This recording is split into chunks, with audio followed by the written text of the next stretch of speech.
He's like, yeah, I was actually running late because I forgot my wallet. Can I Zelle? All right, go and watch that whole video, because when I tell you that it is the Manosphere Red Pill Talking Points, I already knew what it was going to be before the video even started. And many of you who are going out there on these dates are going to find the same thing happening over and over and over. So in her video, 1, he showed up late. 2, he showed up disheveled.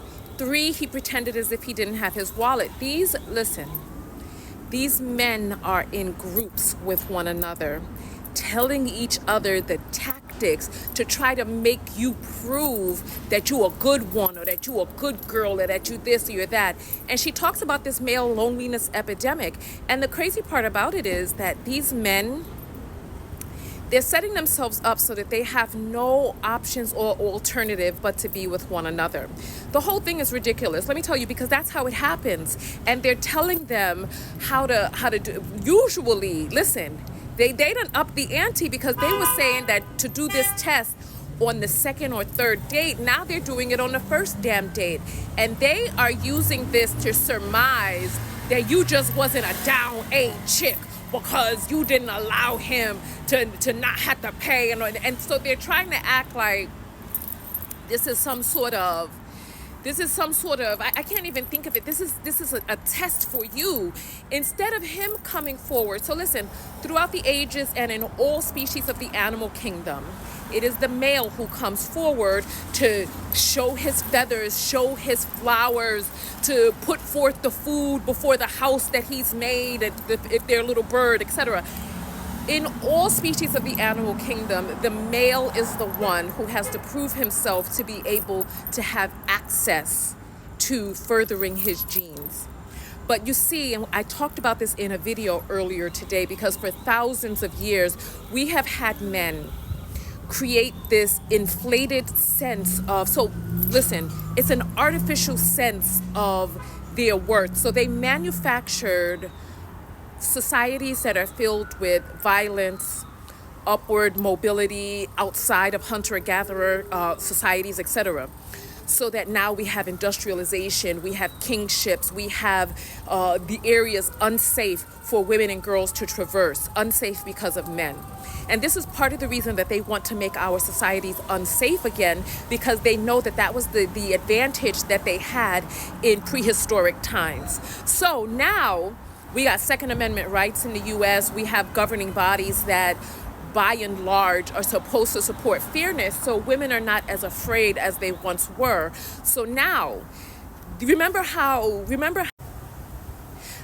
back in the early days of the internet, men would come around talking about, oh, that's why you can't keep no man. Where's your man at? Because for thousands of years, right, they have convinced women. So listen, there is womb envy going on out there.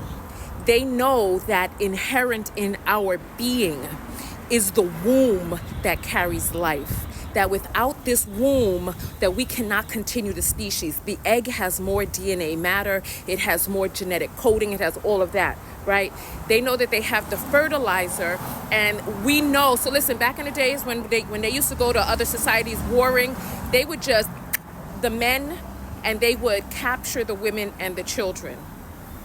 They know that in our body, in our being, is intrinsic value for continuation of the species. And their value comes from propagating unsafeness for women, children, old people, etc. So, let me stop right here. Hold on. So they have manufactured an artificial worth by the propagation of violence, etc. So that now, and also holding on to all of the resources. So when we were in hunter-gatherer societies, women and children did 60% of the hunting, and then they were gathering berries. They created pots and stuff like that to be able to hold water and foods and all of those other things, right? So they manufactured war, they manufactured unsafeness, and they hoarded the resources. First, they privatized women's labor to be inside of their home, right? And then from there, now your worth, the artificial worth that women gained was by being aligned with a man, by being connected to a man. And women are coming out of the fog, just like Dorothy and the Wizard of Oz when they came out of that field of daisies that had put them all to sleep. We're in the age of Aquarius, and women are coming out of the fog, and they're like, no, this isn't, no, I work, I do most of the work in the house, I take care of the kids, I do all of this stuff.